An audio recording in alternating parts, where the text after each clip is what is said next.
everyone, welcome to Mithu's Gardening. So கஸ்தூரி மஞ்சள் இதுக்கு முன்ன ஷார்ட்ஸ் போட்டிருந்தேன். அதை பார்த்து நிறைய பேர் புக் பண்ணீங்க. அது போக வாட்ஸ்அப் ஸ்டேட்டஸ்லையுமே பார்த்து நிறைய பேர் புக் பண்ணீங்க. நல்ல ஒரு குவாலிட்டியான கிழங்கு எல்லாமே வந்து பார்த்திங்கன்னா நல்ல கல்லுக்குண்டா போல் எப்படி கின்னுன்னு எவ்வளோ ஸ்ட்ராங்காக இருக்குது பாருங்கள். ஸோ இந்த மாதிரி கிழங்கு தான் வந்து நான் சேல் கொடுத்தேன். இது வந்து நான் விதைக்கிழங்கு அந்த மாதிரி எல்லாருக்குமே கொடுக்கலாம் அப்படின்ற ஒரு இதில் தான் வந்து 3 கிழங்கு வந்து 150 ரூபா 150 rupees அப்படின்னு சொல்லிட்டு போட்டிருந்தேன், இன்க்ளூடிங் ஷிப்பிங் பேக்கிங். ஸோ அப்படி பார்த்தோம் அப்படின்னா ஒரு கிழங்கோட ப்ரைஸ் இந்த கிழங்கு வந்து 50 ரூபாய்க்கும் கம்மியாக தான் வருது. ஏன்னா 3 கிழங்கு அப்படின்னும்போது 150 ரூபா, அதுக்கப்புறம் ஷிப்பிங் சார்ஜஸும் இருக்கும்போது ஷிப்பிங் பேக்கிங் ஃப்ரீ தான் நான் இதில் போட்டிருக்கேன். ஸோ இந்த இவ்வளோ பெரிய கிழங்கு 50 ரூபா பார்த்துக்கோங்க.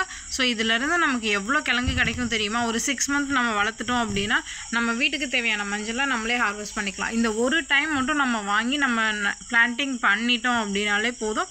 நெக்ஸ்ட் இயர் நமக்கு ஈல்டுக்கு ஒரு 6 months நம்ம அந்த நல்லா வளர்ந்து வந்ததுக்கப்புறம் அதுலேருந்து கிழங்கு எடுக்கும்போது அதுலேருந்து திரும்ப ஒரு 4-5 கிழங்கு மட்டும் நட்டு வச்சுட்டு மிச்சத்தை நம்ம வீட்டுக்கு யூஸ் பண்ணிக்கலாம். ஸோ அந்த மாதிரி பண்ணிகிட்டே இருக்கும்போது நமக்கு என்னென்னா இந்த கிழங்கு வந்து இருந்துகிட்டே இருக்கும். நம்ம வீட்டுக்கு தேவையான கஸ்தூரி மஞ்சளை பவுடரை நம்மளே பவுட்ரு பண்ணிக்கலாம். இது வந்து பார்த்திங்க அப்படின்னா ஒயிட் கலர் கஸ்தூரி மஞ்சள். ஸோ நீங்கள் பவுட்ரு பண்ணும்போது உங்களுக்கு நல்ல ஒரு ஒயிட் கலரில் தான் இருக்கும். ஃப்ராக்ரன்ஸ் பார்த்திங்கன்னா அப்படி ஒரு ஃப்ராக்ரன்ஸ், அந்த கஸ்தூரி மஞ்சள் பாக்ஸை ஓப்பன் பண்ணும்போது என்ன மாதிரி ஒரு ஃப்ராக்ரன்ஸ் இருக்குமோ அந்த மாதிரி நல்லாவே ஒரு ஃப்ராக்ரன்ஸ் இருக்குது. ஸோ உடைச்சோம் அப்படின்னாலுமே ஒயிட் கலரில் தான் இருந்தது. ஸோ இது மாதிரி இந்த கிழங்கு தான் பவுட்ரு பண்ணி ப்ளஸ் சம் எசன்ஸும் கண்டிப்பாக ஆட் பண்ணுவாங்க. ஆட் பண்ணி தான் நமக்கு பவுட்ரு ஃபார்மில் அந்த பாக்ஸில் வந்து கொடுக்குறாங்க.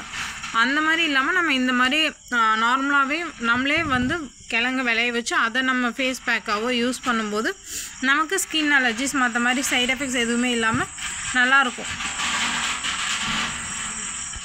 ஸோ இதை எப்படி நடுறது அப்படின்னு பார்த்திங்கன்னா இதை எடுத்துகிட்டு இப்படியே நட்டலாம். அப்படி இல்லைனா இதை 3 பீசஸாக உடச்சிட்டு, ஆனால் அந்த உடச்சதுக்கப்புறம் அந்த இடத்துல ஈரம் இருக்கும் இல்லையா, ஸோ அந்த ஈரம் ட்ரை ஆகிற வரைக்கும் வெயிட் பண்ணலாம். அப்படி இல்லைன்னா நம்ம வீட்டில் ஏதாச்சும் ஃபங்கிசைட், சாஃபோ, மஞ்சள் தூள் அந்த மாதிரி வேறு ஏதாச்சும் இருந்தது அப்படின்னா அதை அப்ளை பண்ணிவிட்டு நீங்கள் நட்டு வச்சிடலாம்.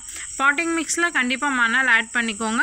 அதே போல் கவுடங் மேனூர் இங்கே பாருங்கள், இல்லைலாம் ஸ்ப்ரவுட்ஸ் வர ஆரம்பிச்சிருச்சு, நல்லாவே அந்த குருத்து வந்திருக்கு இல்லையா. ஸோ இந்த மாதிரி சின்னதாக ஒன்று வரும்போது இங்கேருந்து இந்த டிப்பில் வந்து ஒரு லீஃப் மாதிரி வரும், அதுக்கப்புறம் இங்கே வளரும். இந்த மாதிரி பெரிய கிழங்காக வைக்கும்போது இங்கே ஒவ்வொரு டிப்லேருந்து ஒவ்வொரு செடி வளரும் போதும் அந்த ஒவ்வொரு இதுவுமே வந்து நமக்கு நிறைய விரிஞ்சு நிறைய கிழங்கு நமக்கு ஈல்டு கிடைக்கும். ஸோ அந்த மாதிரி தான் கஸ்தூரி மஞ்சள் நிறைய நமக்கு மல்டிப்ளை ஆகும். இதுலேயுமே நிறைய ஸ்ப்ரவுட்ஸ் வர ஆரம்பிச்சிருச்சு பாருங்கள். நம்ம அப்படி இல்லைனா இந்த ஸ்ப்ரவுட் வர வரைக்கும் கூட வீட்டில் ஸ்டோர் பண்ணி கூட வச்சுக்கலாம். அதுக்கப்புறம் நம்ம நல்ல ஸ்ப்ரவுட்ஸ் வந்ததுக்கப்புறம் கூட எடுத்து நட்டு வைக்கலாம். இது எவ்வளோ நாள் நம்ம இப்படியே வச்சுருக்கலாம் அப்படின்னா, நம்ம நார்மலாக இஞ்சி வாங்கினோம்னாலே அப்படியே இருக்கலாம். அது போல் தான் இதுவும் ஒரு ஸ்டேஜுக்கு அப்புறம் நல்லா ஒரு மாதிரி ஆக ஆரம்பிச்சிடும். இவ்வளோக்கான வர விடக்கூடாது, அதுக்கு முன்னாடியே வந்து நம்ம எடுத்து நட்டு வச்சிடணும். ஸோ இதெல்லாம் வந்து பார்த்திங்கன்னா ஏதோ ஃபங்கஸ் அட்டாக் மாதிரி ஆகிட்டு ஒரு மாதிரி இதாக ஆரம்பிச்சிடுச்சு. ஸோ இந்த மாதிரி கிழங்கெல்லாம் வச்சோன்னாலுமே அவ்வளோக்கு க்ரோத் இருக்காது கண்டிப்பாக. ஸோ அதனால் நான் உங்களுக்கு வந்து ஹெல்த்தியான கிழங்கு மட்டும்தான் கொடுப்பேன். இனிமேல் வந்து ஒரு 4-5 பேருக்கு இருக்கும். ஸோ வேணுன்றவங்க மெசேஜ் பண்ணுங்கள். 9597540123 தான் என்னோடய வாட்ஸ்அப் நம்பர். வாட்ஸ்அப் மெசேஜஸ் மட்டும் வைக்கலாம். தேங்க்யூ ஃபார் வாட்சிங்.